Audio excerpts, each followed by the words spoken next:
Okay, good morning to all fellow TIs out there. Um, it's something I wanted to address about situations that's related to these gang stalkers. When it comes to dealing with them, the amount of desperation is very, how should I say, dangerous. Because if you were to, and I even teased this situation before, and they acted like it didn't really bother them, but their behavioral patterns told a whole other story.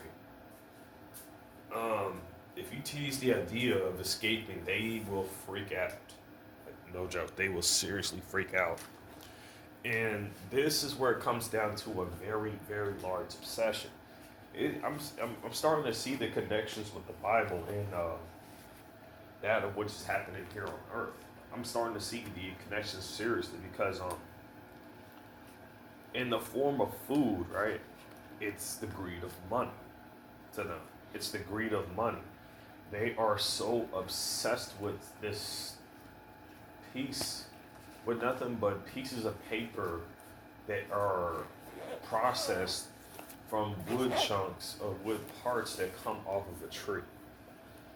Something that it doesn't even have little to no value to it. It's just that they put value in it. And by the way, if you think that when you buy something you technically own it, it's technically not true. You only buy the permission to use. I mean, why do you be able to repossess your car, repossess your home, and shit like that? Yeah, stuff like that. Um, there is a huge obsession, and it really says a lot about the people around us. It is crazy because even from a young age, we could have been manipulated by this madness. You know, we could have been manipulated by this. Um, no one consented to. Oh, excuse me. No one consented to this. No one did. In my case, there's a few events that I recall, and when I was real young, I already talked about this before. I remember a distant memory. It doesn't even feel like a dream. It felt like an actual memory, but it's cut out, and whatever happened before then was cut out too. So I don't know too much about it, but what I remember was that I was being transported by this bus with around like 6 or 8 other kids. And at the time this happened, I was a kid myself. We were dressed in these unusual uniforms that looked like JRTC based uniforms. I was wearing a navy blue collared shirt, button up. I think it was either black or navy blue. Well, the shirt. I think I don't know if I said the shirt was navy blue. The shirt was baby blue basically, but the slacks and the pants were like dark black or whatever, or navy blue with black dress shoes. Um, I had this insignia.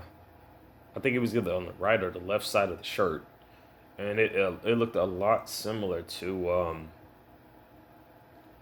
that of the pocket watch insignia that's on a lot of the U.S. Marines insignias that's on there. Now, it was the middle of winter. It was snowing out. You barely could see anything out there.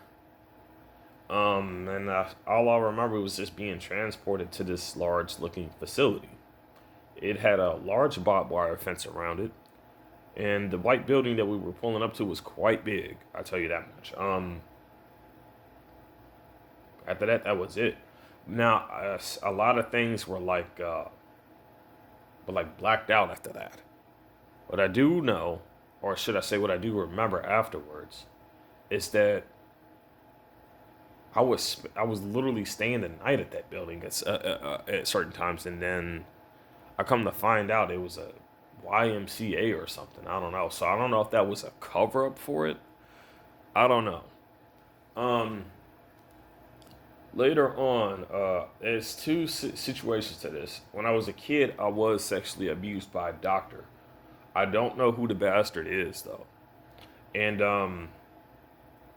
the heartbreaking part about this is that this bastard did it in front of my mom. I can still remember this to this day.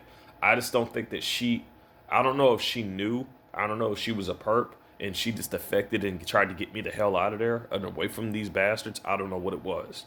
I truly don't.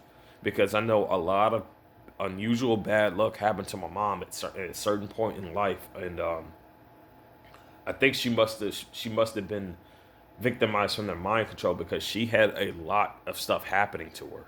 A lot. Um,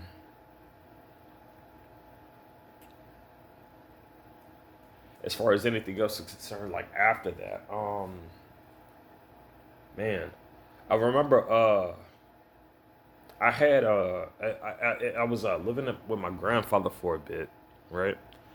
I wanted to redo this story, not really a story, but basically my story in the situation because I got that formed out in too many bits, and it was because the reason why that ended up getting like a section off because they kept screwing around with the phone. That was with my old device though. Um, I remember staying with my grandfather for a bit, and what he was a very nice man. Everything was okay there, but like my mom just she left me there for some strange reason.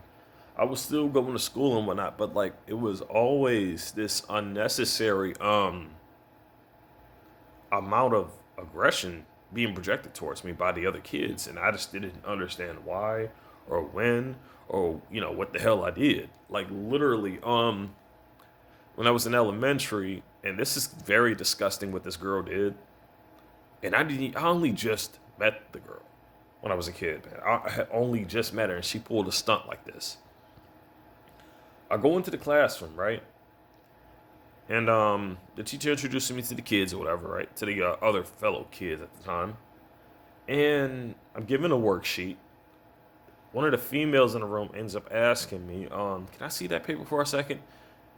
She basically picks her nose and wipes it on the sheet, man. And hands it back to me. I'm like, are you serious? I didn't pay too much attention to it. I just kept my fingers away from it. I finished my worksheet. I let the teacher know what happened. And she said she'll deal with it. It's been other situations where there's been a lot of hostilities in school that I had to deal with. And it seemed like unnecessary. It pushed me to a point where I just didn't really want to deal with nobody. I would just start to go on my own. But you want to know something else? I couldn't even do that shit because then they would go over there and fuck with me some more. The same damn behavior that happened in high school is happening with these gang stalkers. That's basically what I'm getting at. I'll get to a point where I won't even try to even bother to have a conversation with them. I won't even try to deal with them. I'll just walk off, sit somewhere, and keep to my lonesome, keep to myself. Won't even fuck with nobody. But miraculously, they still had to come over and still have something to say, or something. And I'm like, what? I'm just like, what the fuck is the matter with you? Like, are you just fucking evil or something? Like, honestly, like, I go off to deal, it's to keep to myself, and then bam, this shit happens. Like, really?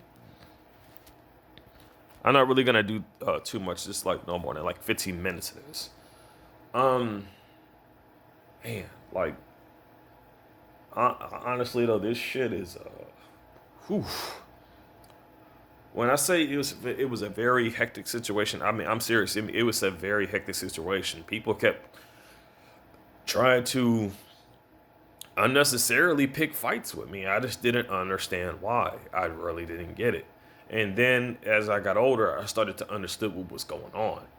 There was an unseen amount of jealousy towards me. And I didn't realize this until it came down to a few until after like a couple of females who were interested in me. And I just so happened to realize that it was like an unusual triggered behavior every time this happened.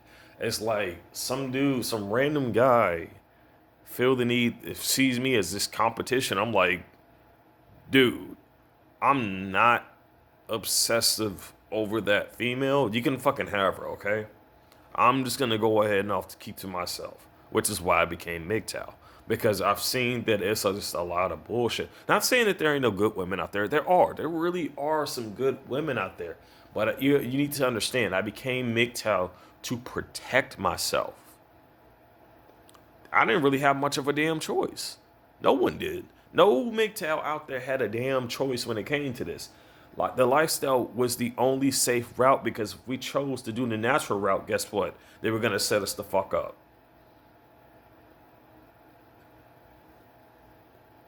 It's crazy, man. It really is. It truly is a crazy situation out there.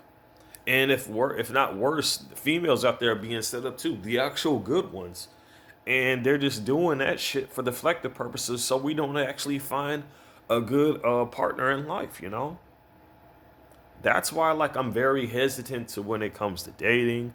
That's why I just usually keep to myself when it comes to this. But I know the severities of the situation, and this is my message to other TIs. But also, before I even go any farther into that, another part of the story of my past situation. Um, I don't know if I wanted to know if any other TI experienced this, and what happened was, this didn't happen until like I ended up going over to my mom's. Started, when my mom started showing up after she picked me up from my grandfather's place, and I started living with her for a little bit. It was a little bit of moving back and forth after a little while, but something unusual happened. And she took me to the store. She bought me this new looking Connect looking toy, red and black. It was pretty fucking awesome looking too. I'll say that. But some unusual behavioral patterns just changed within me. Like it was something going on. I didn't know what, and I couldn't tell what it was until right after I left the store. And I was immediately blasted with this immense migraine. I'm saying migraine, not a headache, migraine. This was instantaneously when this happened. And this happened right after I left the store with my mom. And whenever someone would talk, whenever somebody would say anything or do anything, my head would just hurt like it would seriously be pounding, man. It would seriously hurt. I didn't know what the heck it was. It was so bad that I had to run out of the dang house just because everybody kept trying to figure out what was going on. I didn't even know what the hell was going on. But my head was hurting. After a little while, it slowed down. It stopped. From that moment forward, more and more behavioral patterns started to change. A lot of unusual things happened. Even farther back, there was a lot of unusual things going on that I still couldn't even explain, And through all my life, I noticed a lot of other fellow target individuals who are under these directed energy weapons. They would talk about like the holographic shit that they'll use. Through my entire life since I was a child, I have seen shadows being cast not by me, but by something. And the minute I would catch a glimpse of it, it would disappear and just take off almost instantaneously. I don't know what the hell it was. I don't know what the hell it is at the time. I did not know. But that's some of the shit that I've experienced even when I was a child, going up all the way up till today. Around now, I don't really see those shadows as much. I think it's because I started detoxing and I started shielding. I don't know.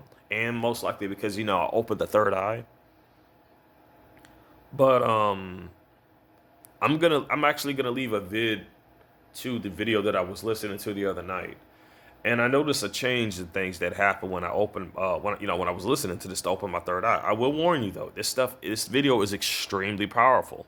But there was one benefit that I've actually realized. First off, the enforced thoughts didn't have as much control over me as they did before.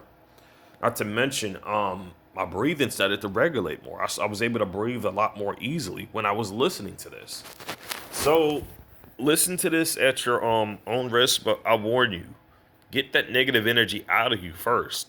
Listen to some meditational music to really relieve all of that. That's why I recommended meditation music. If you go on my guide channel, you'll see under the playlist under meditations, there is a 3 hour long video for meditation. That's the best thing you can do because it gets all that negativity out. Anyway, I'm gonna end this here. I send both my prayers and my love out to all of you. Stay safe, stay strong.